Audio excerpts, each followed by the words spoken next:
Pra você ter noção do quanto a parada era séria, o próprio FBI passou a ter suspeita de que Dalí fosse um nazista. Olá, terráqueos! No vídeo de hoje a gente vai continuar a nossa viagem pelo surrealismo do Dalí e por essa história bastante controversa que esse pintor tem, né? A gente já fez a parte 1 desse react, se você ainda não assistiu. Vou pedir para o Mikael deixar aqui na tela o card para vocês assistirem. E hoje a gente vai continuar a partir do capítulo 4, que é a expulsão do Dalí do surrealismo. Mas antes de começar esse react, já queria pedir para você deixar aquele like, se inscrever no canal, ativar o sininho para não perder nenhum vídeo novo. E óbvio, se você gosta do meu trabalho e pode contribuir financeiramente com a continuidade do canal, aqui na tela tem o Pix, aqui na descrição tem o link do meu Apoia-se, Camarada Luna, ou você pode se tornar membra ou membro desse canal para ter acesso à área de membros exclusiva com conteúdos exclusivos. É isso, bora lá continuar? Capítulo 4. A expulsão do surrealismo. A rejeição do gênio? Esse é o André Breton, o líder máximo do surrealismo. Ele era comunista e profundamente antifascista. Comunista e antifascista, quem diria, né? Que um movimento artístico se pretende a modificar a sociedade. Para o Breton e para os mais chegados do movimento surrealista, a arte não poderia ser algo apenas bonito ou chocante visualmente. Para se libertar e criar um novo na arte, ela deveria ir além. Assumir um compromisso político, lutando contra a opressão e desafiando toda e qualquer forma de violência autoritária, lidando com a materialidade do real. Em uma carta datada de 23 de janeiro de 34, o Breton acusou Dalí de anti-humanitário, de defender e enxergar uma mudança através de Hitler e de favorecer a pintura acadêmica enquanto debochava da arte moderna.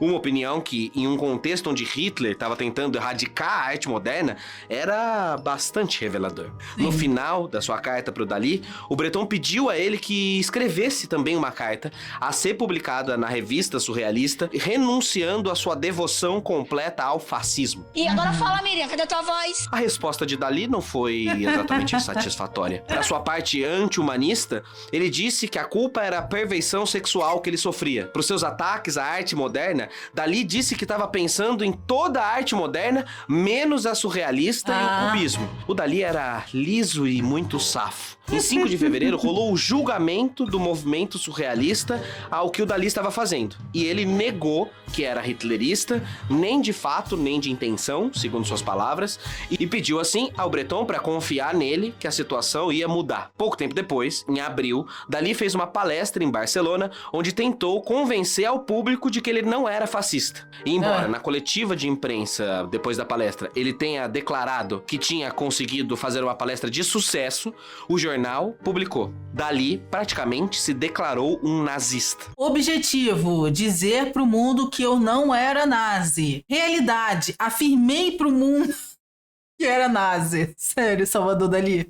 Por quê? Em carta resposta ao jornal, ele tentou se explicar de novo, dizendo que, abre aspas, a novidade do nazismo se daria porque ela escaparia de qualquer análise satisfatória da esquerda e que, portanto, pelo método da paranoia crítica, qualquer coisa que perturbasse ao que ele chamava de estagnação da teoria intelectual esquerdista seria útil para a estratégia política concreta de uma nova arte. Uma semana depois, Dalí pintou O Enigma de William Tell, uma caricatura de Vladimir Lenin. Lenin, nessa obra, foi retratado num estado radical de nudez.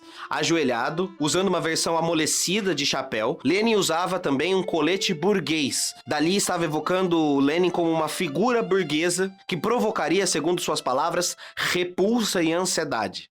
Essa pintura é parte de uma série iniciada em 1930 com esse uso da estética paranoico-crítica, criticando autoridades patriarcais. Engraçado, né? Que o Hitler ele faz questão de passar pano, de falar que não era bem assim, de falar que era justamente o que ele estava querendo fazer, essa curiosidade, essa paranoia. Agora, o Lenin, ele faz questão de o quê? Ridicularizar, humilhar, falar que é patriarcal.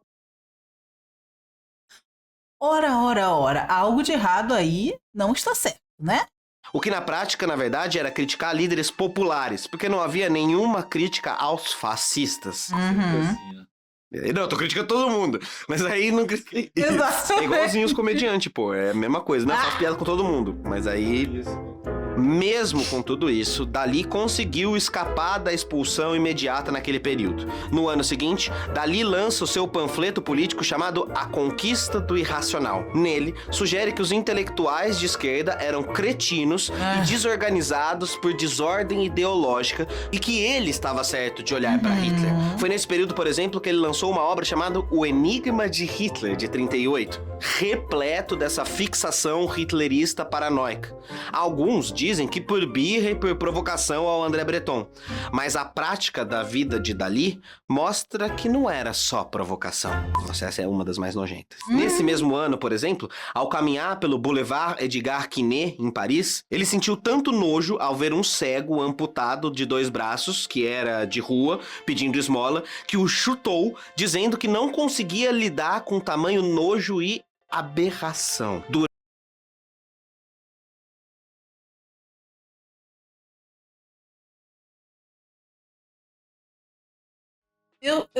Eu tô até sem palavras, não sei nem o que dizer, porque eu acho que é muito autoexplicativo que você chutar, sentir nojo de uma pessoa PCD em situação de vulnerabilidade extrema financeira não é uma coisa legal que uma pessoa legal faça. Não só essa questão moral, né? Não quero falar que você é ruim, você é por conta...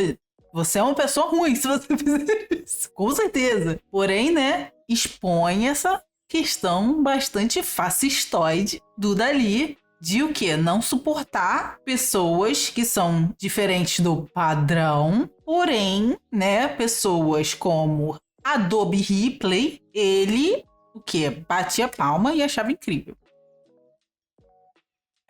Realmente não tem como te defender, Dalí. Durante a Guerra Espanhola, seu ex-amigo Garcia Lorca foi morto, provavelmente fuzilado de costas em alusão à sua homossexualidade, e acabou se tornando um mártir para as forças republicanas antifascistas. Dalí se sentiu horrorizado com o fato. Importante a gente dizer também que os fascistas são contra todo tipo de minoria. Sejam PCDs, como o Dalí fez, sejam homossexuais, como a gente acabou de ver, sejam pessoas negras, quando, né, vem grupos extremistas supremacistas brancos, como a Ku Klux Klan, entre muitos outros, né? O fascismo tem isso de oprimir minorias. E isso daí é mais uma face do Dalí. Com o fato da morte do seu ex-amigo, que foi morto por ser homossexual? Não. Com o fato dele ter virado mártir para combater o fascismo. Abre aspas. A morte dele foi explorada para fins de propaganda. Isso foi idiota, porque sabiam tão bem quanto eu, quanto Garcia Lorca era, por essência, uma das pessoas mais apolíticas do planeta. Mentira! Lorca, antes de morrer, apoiou o lado republicano do conflito, assinou manifestos de esquerda e condenou algumas vezes o fascismo publicamente. Talvez Dalí esteja atribuindo ao seu amigo o que ele pessoalmente acreditava. Em 39, o ano que a Guerra Civil terminou, o Dalí escreveu outra carta agora para o seu amigo Buñuel, dizendo: a Espanha é séria, destinada à hegemonia mundial. Hegemonia mundial. Um surrealista deve defendê-la. Arriba, Espanha. Arriba, Espanha era literalmente o slogan político do fascismo espanhol. Deus, Pátria, Família e Liberdade, que foi um slogan utilizado pelo Bolsonaro nas suas campanhas, né, presidenciais, e que foi um slogan que foi reutilizado da Ação Integralista Brasileira, que era um grupo fascista inspirado no Hitler e no Mussolini, em movimentos fascistas, o integralismo brasileiro. E foi apenas esse mesmo slogan que o Bolsonaro utilizou. Ou seja, né, é aquele velho ditado: tem orelha de porco, focinho de porco, rabo de porco, mas não é porco? Engraçado, né? A gota d'água foi a declaração atribuída a Dalí por André Breton, que ele teria afirmado que, abre aspas, todos os problemas do mundo são raciais e que a melhor solução seria um acordo de todas as raças brancas para forçar e reduzir todas as raças escuras à escravidão. Entendi. Racismo e genocídio. Ai, que incrível, gente. Eu acho realmente que Dalí era uma pessoa ótima. Só que não. Breton deixou claro que isso não era ironia nem invenção do seu amigo, diz ele. Ouvi isso do próprio Dalí e me certifiquei de que não havia humor envolvido. Em resposta definitiva, Dalí foi expulso do movimento surrealista em 39. É o mínimo, né? Foi o mínimo realmente que tinha que ter acontecido. Sob a acusação de cometer, abre aspas, atos antirrevolucionários tendendo à glorificação do fascismo e de Hitler. Dalí então respondeu: a única diferença entre eu e os surrealistas é que eu sou o surrealismo. Pouco narcisista, né? Dali pra frente, os surrealistas mais radicais falavam de Dalí no passado, como se ele tivesse morto. E dali em diante... Opa, essa foi assim que dizia ele. Abre aspas. Eu senti que essa pintura foi profundamente profética, mas tenho de confessar de que eu não havia pensado na figura de Hitler como um enigma. Ele me atraiu apenas como um objeto das minhas loucas imaginações, porque eu vejo como um homem único. E vamos combinar aqui que a semiótica desse quadro é bastante aplicável àquele conceito que a gente estava falando desde o primeiro react, né? De que o Dalí era meio obcecado por sexualidade, ele era meio ninfomaníaco, né? E, gente, vamos falar a verdade, esse microfone aí tá parecendo pra mim outra coisa, né? Tá parecendo pra mim um falo, pra não... para não falar outra coisa, pingando uma substância viscosa em cima de um prato com uma foto do Hitler. E um morcego, que também já foi um objeto, né, um animal, um pouco controverso pro Dalí. Assim, essa imagem aí tem muita coisa que a gente pode tirar, que mostra meio essa obsessão um pouco sexual até pelo Adobe, né? Pelo desquerido Adobe. Lúcido, capaz de tornar as coisas de cabeça pra baixo. É tipo amor mesmo, né? Em sua tentativa de ver a conquista de Hitler com essa ideia monstruosa do delírio paranoico com eficácia política, Dalí passou ele próprio a desejar ser Hitler, como quando desejou ser Napoleão quando criança. André Breton coloca uma pá de cal. Abre aspas. O ex-apologista de Hitler, o pintor fascista, clerical e racista e amigo de Franco, que abriu a Espanha como um campo de perfuração para a pior barbárie já conhecida. O seu nome? Salvador Dalí. Capítulo 5. O Dalí do pós-guerra. Apesar de ter sido expulso do movimento surrealista bem no começo da Segunda Guerra Mundial, Dalí já era um pintor muito famoso e vai morar nos Estados Unidos, onde permaneceu por 8 anos. Mas suas tretas com André Breton não cessaram não. Trabalhando para quem pagasse melhor, Dalí produziu peças de mercado e design, como por exemplo o logo do famoso pirulito Chupa Chups. Sim, meu Deus. aquele pirulito que a gente comia muito quando criança nos anos 90. Cara. Fez filme incompleto na Disney e tantas outras obras que André Breton passou a chamar Dalí de Ávida Dólares, um anagrama de Salvador Dalí, o ávido por dólares. Peut-être c'est le côté phénicien de mon caractère, puisque j'ai des origines phéniciennes. Sempre ressaltando, né, essa questão das origens nobres. Ah, eu sou o quê? Sangue azul. Mais c'est une des choses qui me plaisent le plus au monde.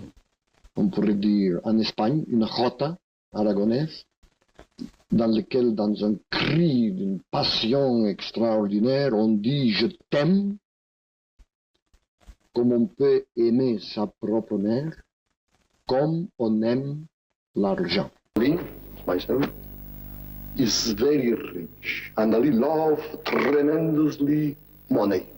Por que ele refere-se a ele mesmo na terceira pessoa, gente? Cara, isso é muito estranho, sério. Gold.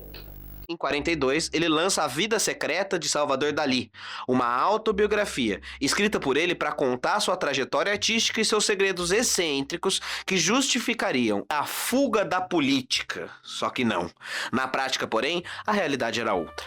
Quando morou em Nova York, em 42, ele denunciou o seu colega, o cineasta Luiz Buñuel, Filho da que puta. era ateu e comunista, o que levou Buñuel a ser despedido da sua posição no MoMA, o Museu de Arte Moderna, e posteriormente passar a integrar a lista negra de Hollywood, aquela lista que impedia trabalhadores de ganharem a sua grana na indústria do cinema. Nos Estados Unidos, teve todo um movimento que era chamado movimento macartista, que era exatamente essa caça às bruxas, que era a perseguição de pessoas que se diziam socialistas, comunistas ou de esquerda de alguma forma, progressistas, e que eram perseguidas, muitas vezes demitidas ou até, né, desvividas. E eu também, né, tenho muitas opiniões sobre dedo duros, né, sobre filhos da mãe que entregam seus próprios parceiros e camaradas. Vou evitar citar nomes aqui, mas eu tô com um nome na cabeça. Se você não lembra dela, a gente falou bastante sobre essa lista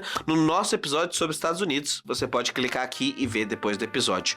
Enfim, para você ter noção do quanto a parada era séria, o próprio FBI passou a ter suspeita de que Dalí fosse um nazista. Sim, em 42, eles apreenderam e vasculharam o carro de Dalí sob a suspeita dele ser um espião nazista devido ao seu comportamento estranho e a sua fixação nas ações de Hitler. Então, não é como se fosse algo desconhecido e escondido. Só deixou de ser ensinado. Por que será? Em 44, George Orwell, seu ex-amigo, escreveu Em Benefício do Clero algumas notas sobre Salvador Dalí. Vamos falar do assunto polêmico, então? Vamos tirar esse elefante da sala e falar de George Orwell? Ai, gente... Aquele queridíssimo entre os progressistas que escreveu 1984 e a Revolução dos Bichos, que muita gente inocente acha que são livros socialistas e comunistas, que acham até que o George Orwell era socialista ou comunista. Não era. Era um revisionista. E se não era, facho também, né? Que é amigo de Dalí, né? Então, assim, os livros do George Orwell tem um monte de propaganda anticomunista, inclusive colocando a União Soviética como essa coisa autoritária, esse negócio do Big Brother, de ter sempre alguém vigiando. Isso era propaganda anticomunista do George Orwell, que não era fluxo cheiro também não, tá? Só queria deixar isso aqui já, tirar esse elefante aqui da sala. Um artigo que poderia se chamar Por que Dalí é a pessoa mais nojenta do mundo? E George Orwell passa o artigo inteiro descrevendo como Dalí é um ser humano nojento, mostrando como ele usava do seu talento para se esconder acima de qualquer crítica ou repreensão. Abre aspas. Não é dado a uma só pessoa possuir todos os vícios, mas Dalí parece ter uma coleção de perfeições tão completa quanto alguém poderia desejar. Se fosse possível que um livro exalasse fedor físico pelas páginas, este aqui o faria. Fecha aspas. O escrito de Orwell extrapola o próprio Dalí e levanta a hipótese de que intenções e desejos são tão importantes quanto as ações concretas. Por mais que Dalí não dissesse, não se declarasse nazista, tanto pelo contrário, para se defender ele fazia, isso não importa. O sadismo como traço constante de sua carreira, seja na forma de ver a arte, ou de perceber a realidade, ou de agir para com outras pessoas, é impossível de separar da sua obra. Dalí tentava se defender, mas suas práticas não conseguiam esconder a verdade que os seus ex-amigos mostravam nos textos. Quando o fascismo de Franco chegou na Espanha e o seu ápice em 48, o que o Dalí decidiu fazer? Sair dos Estados Unidos e voltar correndo para morar na Espanha. O franquismo o recompensou com honras, louvores e exposições a colaboração ativa do artista ao regime fascista espanhol. Dalí, que antes se declarava ateu, passou a declarar sua importante fé católica. É claro, o falangismo dava grande importância ao catolicismo e Dalí passou a fazer quadros propaganda de cunho religioso para o governo de Franco. Ávida dólares. E, apesar de ter negado por um tempo sua paixão por Franco, mesmo com tudo isso acontecendo, há diversas fotos, documentos e relatos do encontro de Franco com Dalí. Encontro esse que foi furado 8 anos pelo ditador e Dalí insistia. Por muitas vezes, ele conta na biografia que se preparava fazendo a barba e se preparando no melhor traje, um vistoso uniforme branco de almirante. Mas o Franco nunca aparecia, dava o bolo, até que veio o primeiro encanto, quando Dalí teve a oportunidade de dizer para Franco que ele era um sujeito gigante, pois teria reestabelecido a força da monarquia na Espanha. Dalí o chamava de o maior herói da Espanha. Meu Deus. Nojo. Os encontros com Franco são pelo menos 5, ou pelo menos 5 que são conhecidos. Em um deles, ele até pintou um retrato da neta do ditador. O quadro, Retrato Meu Deus, Equestre de cara. Carmen Bordeaux Franco. E aqui, uma foto, numa revista tipo a revista Caras da Espanha, do Dalí posando ao lado da neta do ditador e de um cavalo. Ai, gente, não precisa mais ligação, né? A gente já viu que Dalí era, né, nazi mesmo. E qual o interesse que o Franco tinha nisso tudo? Ora bolas, propaganda. Dalí era patrocinado pelo governo Franco para defender o regime como forma de contrapor pintores como, por exemplo, o Miró e o Picasso. Um exilado em Maiorca por criticar o ditador e o outro exilado em Paris. E é interessante aqui, Dalí admirava o Picasso, mas Picasso ignorava Dalí. Enquanto Picasso pintou Guernica, Dalí pintou o Canibalismo de Outono.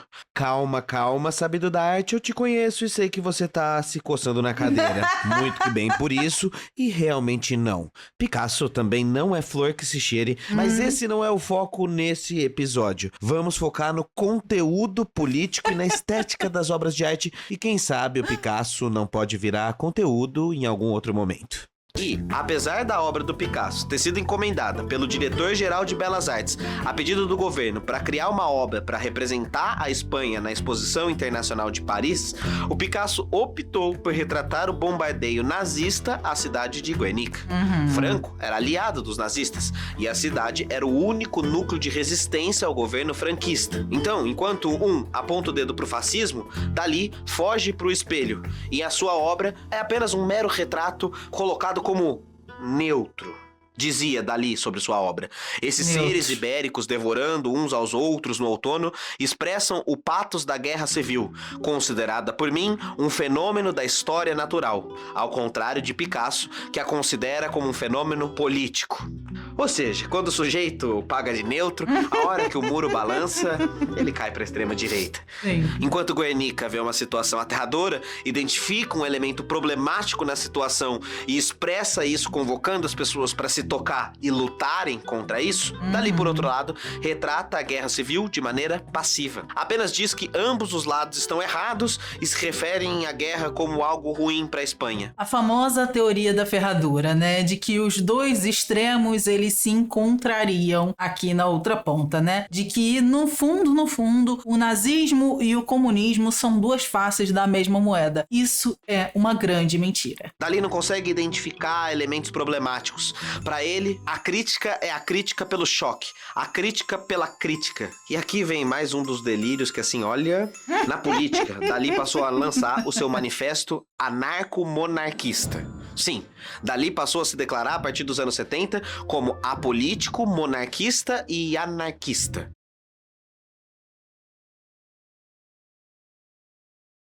Apolítico, mas é anarquista, já tá a contradição aí. Apolítico, anarquista, monarquista. Cada um contradizendo a cada qual é uma contradição só. Em 73, ele deu uma entrevista que definiu o seu ideal de governo da seguinte forma. Diz ele: sempre fui um monarquista anarquista. Monarquia para que a nossa anarquia, a de baixo, seja protegida pela ordem da de cima.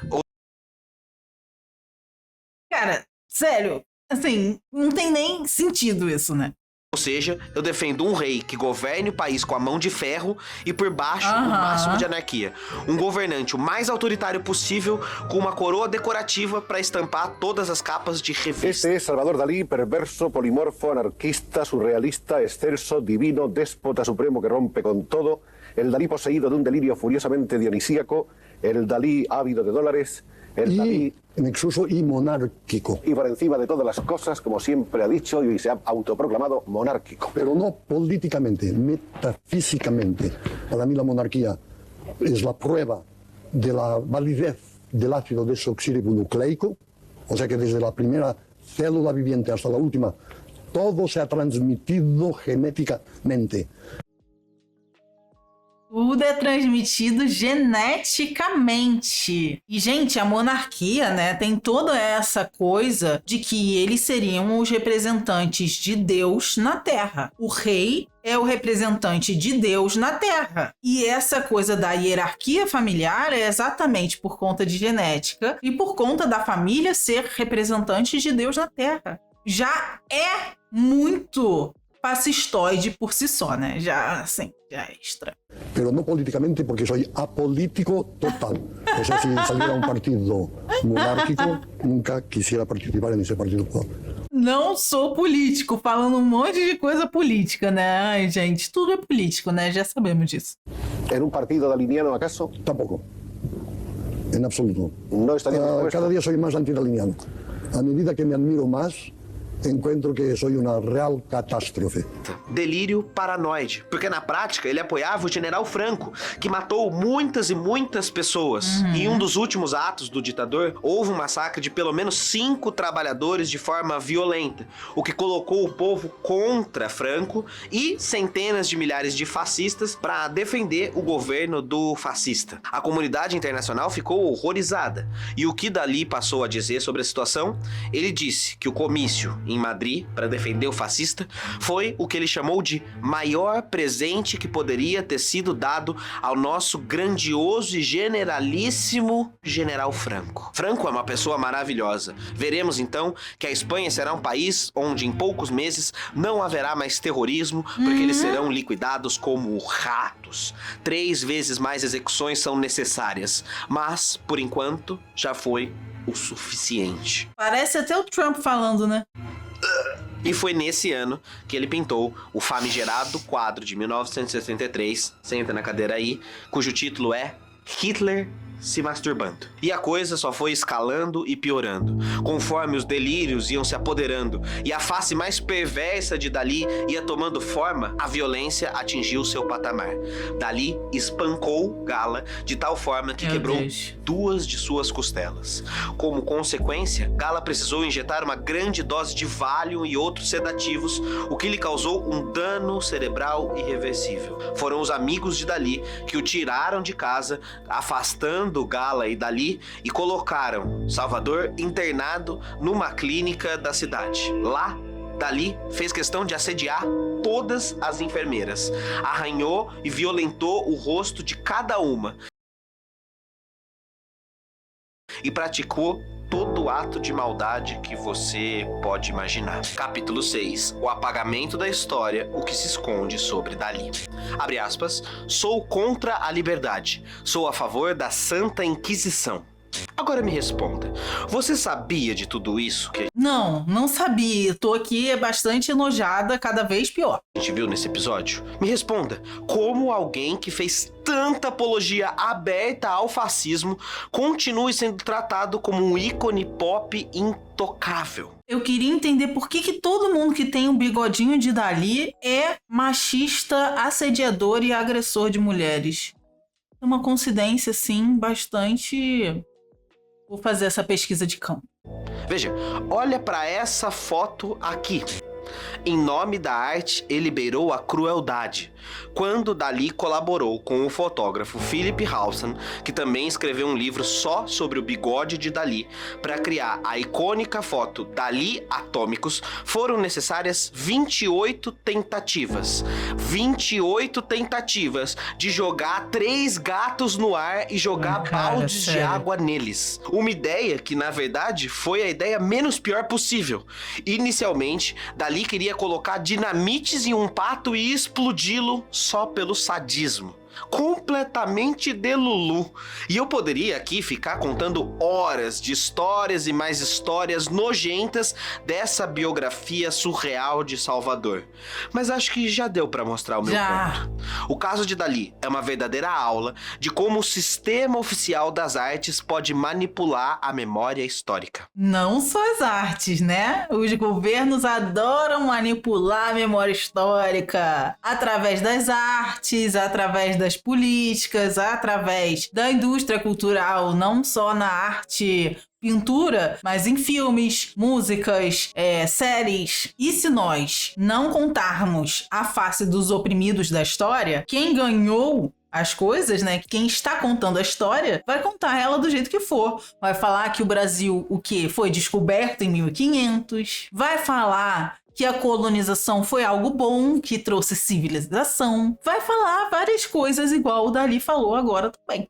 A maior parte dessas coisas, a grande maioria das pessoas simplesmente não conhecem junto da fama de Dalí. E aqui não estamos falando de censura explícita. Pelo contrário, Dalí está no topo dos artistas da arte até os dias de hoje.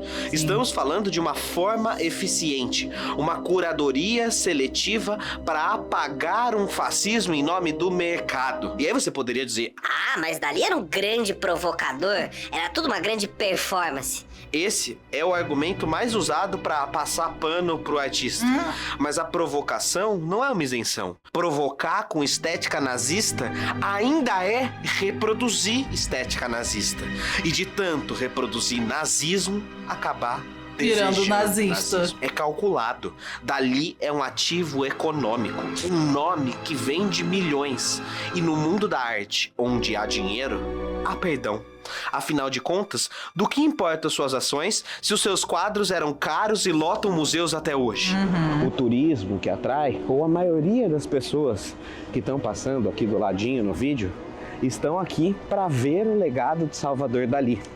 E isso começa a explicar pra gente por que essa história horrível que eu tô te contando é tão apagada. A importância econômica dela.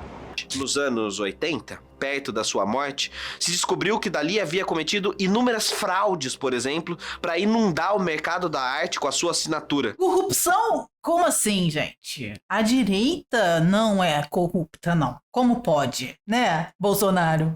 Para inundar o mercado da arte com a sua assinatura. O historiador Ian Gibson, autor de A Vida Vergonhosa de Salvador Dalí, escreveu, abre aspas, a idolatria daliniana se sustenta na amnésia conveniente de quem precisa lucrar com a sua imagem. E aí, relembro aqui o texto de George Orwell mais uma vez sobre Dalí para fechar o nosso vídeo. Abre aspas. Devemos ser capazes de manter em nossa cabeça, simultaneamente, o fato de que Dalí é um bom desenhista e um ser humano nojento. Capítulo 7. O legado de Dalí. Ou, qual é o preço da genialidade? Em sua obra A Persistência da Memória, de 1931, aprendemos a lição com o próprio Salvador. A memória persiste, ainda que de forma desigual. Essa aqui é uma das obras mais famosas dele, acredito eu, né? Essa é uma das várias mensagens que esse quadro pode nos passar. As formigas estão lá coexistindo com os relógios, com a referência do horror de Goya, com a deformação do inconsciente, com a paranoia coletiva, o método crítico, mas nós só enxergamos o que somos levados a crer, os relógios derretidos. É justamente borrar as fronteiras entre a memória falsa e a fantasia. É bem provável que Dalí tenha feito muita coisa para, de fato, só gerar o choque. Talvez, no fundo, o bigode erguido fosse menos uma excentricidade e mais um dispositivo. Uma marca registrada que garante, onde quer que fosse, Dalí seria reconhecido do jeito calculado que ele queria e não como o ser humano horrível que ele foi. Agora, quantas vezes você viu essa fascinação de Dalí por Hitler ser mencionada? Pois é. Quantos catálogos falam que ele espancou a sua esposa? 0 catálogos. 0. Como é que a família da esposa hoje gere a Fundação Dalí, que ganha dinheiro apagando a história de Gala? A memória persiste, ainda que de forma desigual. Porque a história da arte não é neutra. Ela é feita por curadores, por críticos, por diretores de museu, e todos sabem que vender Salvador Dalí como gênio é fácil e lucrativo. Vender Dalí como fascista? Nem tanto. No fim da vida, depois de entrar em outra dessas paranoias, Dalí agora travou no seu passado. Ele entrou numa brisa de que ele estava conversando com Lorque Buñuel e começou a definhar. Passava o dia inteiro falando nada com os amigos imaginários, até que começou a fazer cada vez menos sentido, ficar cada vez mais violento, cada vez mais abandonado por todos. E ninguém sabe muito bem como, mas Salvador Dalí, de forma surreal, morreu e desencarnou aos 84 anos. E o que sobrou dele? Só a memória desigual do mercado. E é assim que nos despedimos do Museu Dalí. E eu confesso que eu tô ainda mais incomodado. Eu não imaginava que eu fosse encontrar imagens tão diversas, um artista tão complexo e aqui entre nós, um museu tão foda. E aí ficou esse incômodo. E eu até precisei ligar pra Jéssica logo depois do museu pra desabafar. De fato, é uma genialidade. Mas claro, esse é um palácio dedicado a Salvador Dalí, Sim. pensado por Salvador Dalí e feito com ele como uma forma de imprimir uma narrativa visual que apague essa história perversa do seu fascínio Exatamente. pelo fascismo e pelo nazismo. E aí eu fiquei me perguntando, será que eu deveria ter vindo aqui em loco, olhar para isso aqui e de alguma maneira corroborar com a continuação do museu? Um museu é um espaço não neutro, imprime discursos oficiais, imprime narrativas, faz a história ser como ela é contada. E o que nós estamos fazendo aqui é questionar a história oficial, olhar e refletir por que será que essa parte da vida do Ávila Dolores não foi colocada dentro desse palácio. Talvez seja justamente por isso que eu precisei estar no museu e olhar com os meus próprios olhos. É fazer o papel do historiador, escovar a história a contrapelo. Não se trata aqui, portanto, de meramente censurar ou apagar as obras do Dalí. Ele foi, de fato, um dos artistas mais importantes do último século, mas trazer justamente esse contraponto. Eu continuarei aqui ou te encontrando no nosso curso de estética, mas sempre mantendo a luta pela memória histórica. Às vezes é bonitinho, mas é perigoso. E agora é a hora da arte de fato acontecer.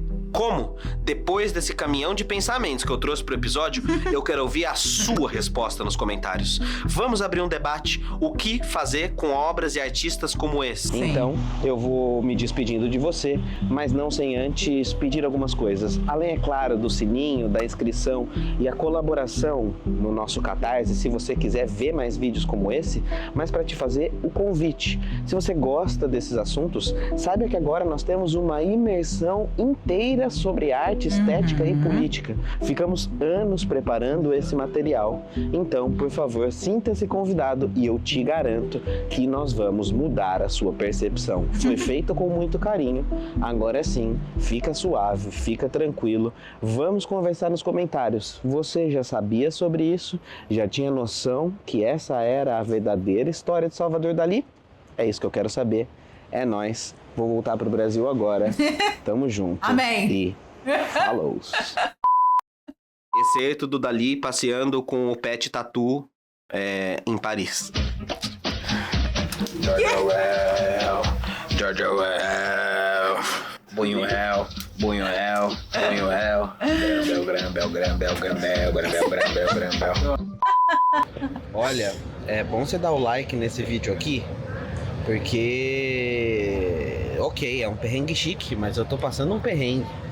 A minha mochila acabou de estourar, o meu celular praticamente quebrou, eu tô levando ele assim na maciota, os meus fones de ouvido quebraram, tudo pra vir fazer esse vídeo pra você aqui. Agora eu tô indo lá pro museu, tô chegando no museu e vamos ver qual é que é. É nóis!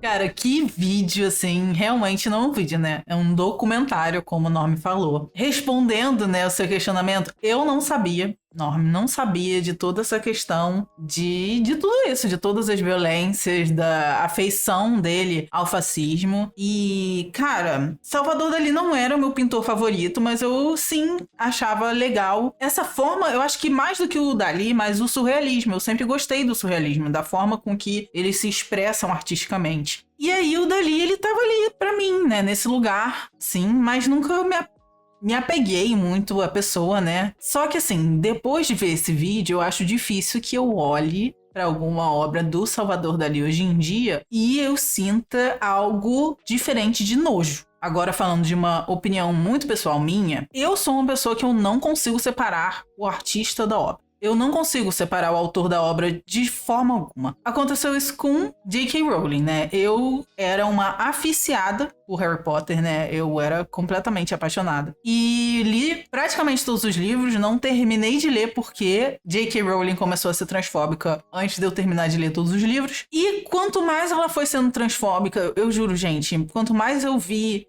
as coisas bizarras que tinham sido transpostas para aqueles livros e que eu naturalizava por achar que era só uma história infantil, infanto-juvenil, eu comecei a realmente não conseguir mais ver. Hoje em dia eu não consigo mais ver, eu não consigo gostar. Eu vendi tudo que eu tinha na minha casa de Harry Potter. Eu acho que não seria muito diferente o que eu faria com Salvador Dalí se eu fosse apaixonada por Salvador Dalí e descobrisse tudo isso dele depois, né? Cara, os autores, quando eles escrevem, quando eles pintam, eles colocam pra fora o que eles sentem por dentro. Então aquilo também é parte da personalidade daquela pessoa. E se aquela pessoa pensa de uma forma, tem uma ideologia, de uma visão de mundo que vê outras pessoas como inferiores e acha que certos povos devem ser exterminados e outros são superiores geneticamente, escolhidos por Deus para alguma coisa, eu não consigo consumir aquela obra sem pensar em tudo isso. Sem me sentir mal e sem me sentir enojada e culpada de estar lendo, de estar consumindo, de estar, de alguma forma, contribuindo para que essa pessoa continue sendo famosa, para que essa pessoa continue ganhando dinheiro com essas obras. Então, eu sou da opinião de que obra e artista não se separam e que se o artista, né, se o autor não for uma pessoa boa, se for um grande filho da puta, agressor, fascista, pra mim não tem condição. É um limite que pra mim é intransponível e eu não consigo consumir esse tipo de conteúdo. Então, essa é a minha opinião. O que vocês acham? Comenta aqui que a gente debate isso aqui também. Comentem lá no canal do Norme. Se inscrevam lá, curtam o vídeo e façam isso aqui também. Não se esqueçam de deixar o like, se inscrever no canal, ativar o sininho pra não perder nenhum vídeo novo. Tá cheio de novidade aqui esse ano. E se você gosta do meu trabalho e pode contribuir financeiramente com o canal, aqui na tela tem o Pix, também tem o Apoia-se Camarada Luna, que o link tá aqui na descrição, ou você pode se tornar membra ou membro do canal para ter acesso à área de membros com conteúdos exclusivos como leituras radicais, vlogs e os VODs das lives. É isso, beijos e até a vitória!